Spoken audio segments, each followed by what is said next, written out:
Although the U.S. managed to escape the pandemic without catastrophic results, its economy has been declining. There's overwhelming evidence of the downturn of the U.S. economy, which will only exacerbate if nothing changes. So in this video, we present 10 signs that prove the imminent decline of the U.S. economy. But before moving to the first point, consider subscribing to the channel and hitting the notification bell. That way, you will never miss future uploads.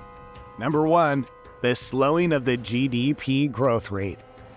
GDP, or Gross Domestic Product, is one of the main criteria experts use to analyze the country's economic health.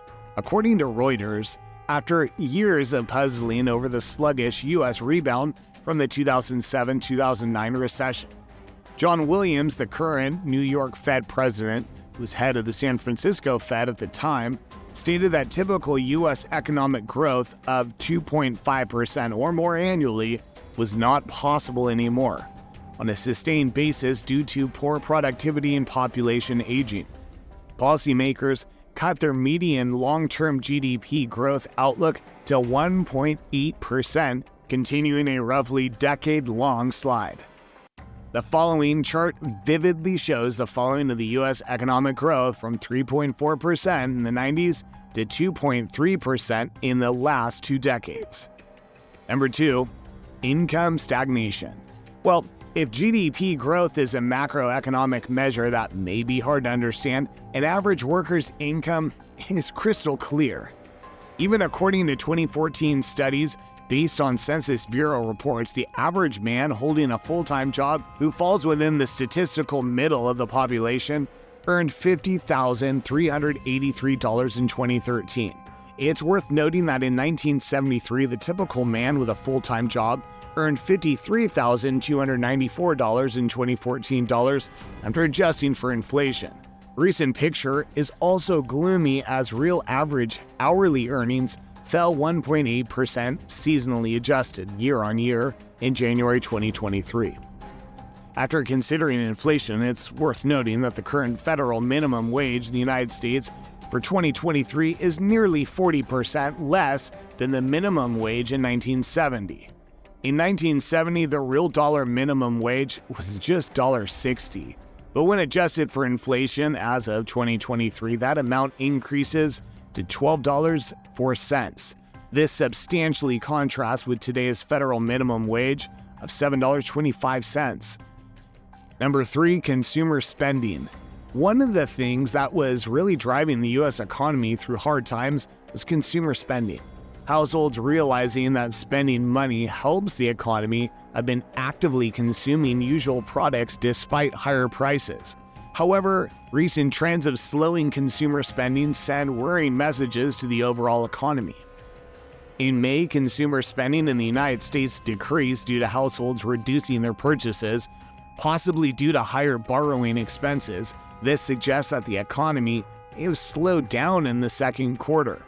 In April, spending on goods purchased on credit fell by 0.5%, with motor vehicle spending declining by 23.3%. Additionally, spending on gasoline and other energy goods dropped by 23.4%. Number 4, declining manufacturing. If the manufacturing sector was once considered the national pride, recent developments in the industry raise fundamental questions.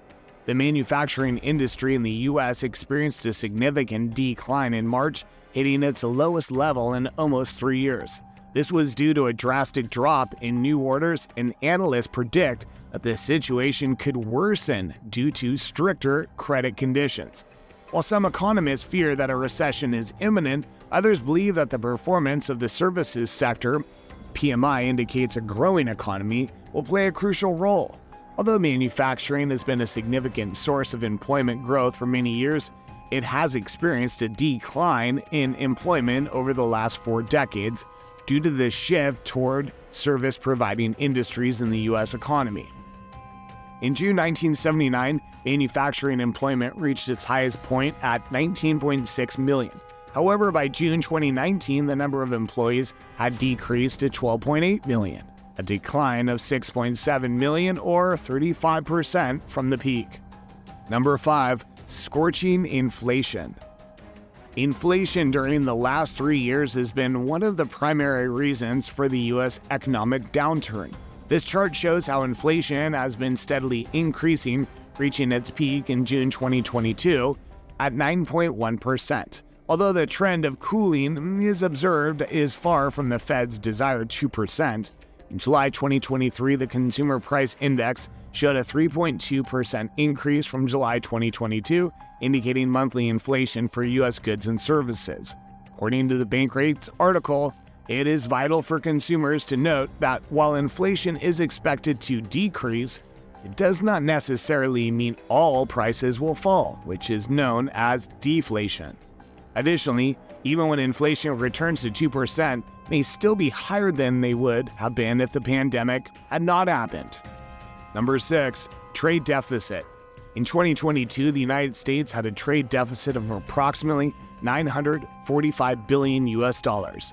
This deficit has been consistently growing since 2009 and has now exceeded the level seen in 2006, where the trade deficit was about $763 billion US dollars. But how dangerous is this trend? According to certain economists, when the American economy expands, the trade deficit usually increases, allowing Americans to purchase desired goods and services from other countries. However, some individuals are concerned that prolonged trade deficits may lead to reduced employment and economic progress in the United States. At the very least, the trade deficit is not a threat if the sides don't pose a national threat to each other. Despite being a significant windfall and potential risk for the U.S., the trade deficit is still getting very little attention from financial commentators. Currently, foreign countries are providing goods and services in exchange for the U.S. dollar that far exceeds what they're buying with the U.S. dollar they earn. Number 7. Rising national debt.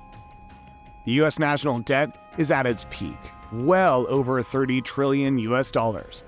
The Committee for a Responsible Federal Budget outlines several risks tied to rising national debt.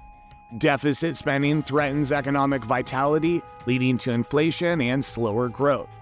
Interest payments may soon become the most significant government expenditure, limiting new investments. Foreign-held debt creates geopolitical risk, while high deficits and debt make responding to emergencies harder. Rising debt unfairly burdens future generations. Number 8. Upcoming recession. Goldman Sachs chief economist Jan Hatzius recently announced that the likelihood of a U.S. recession occurring within the next year has decreased from 25% to 20%. This decision was based on recent data that has increased the bank's confidence that a recession will not be necessary to bring inflation down to an acceptable level. Hatzius explained that reasoning in a research note. Despite concerns of a hard landing where interest rate hikes from the Federal Reserve could lead to an economic downturn, the slowing consumer and producer price inflation reported in June has challenged this prediction.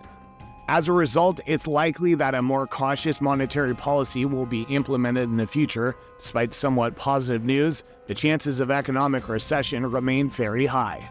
Number 9. Demographic crisis. According to Business Insider, the United States faces a critical shortage of essential positions such as nurses, home health aides, farm workers, and truckers. Unfortunately, fewer young people are entering the workforce to fill this gap.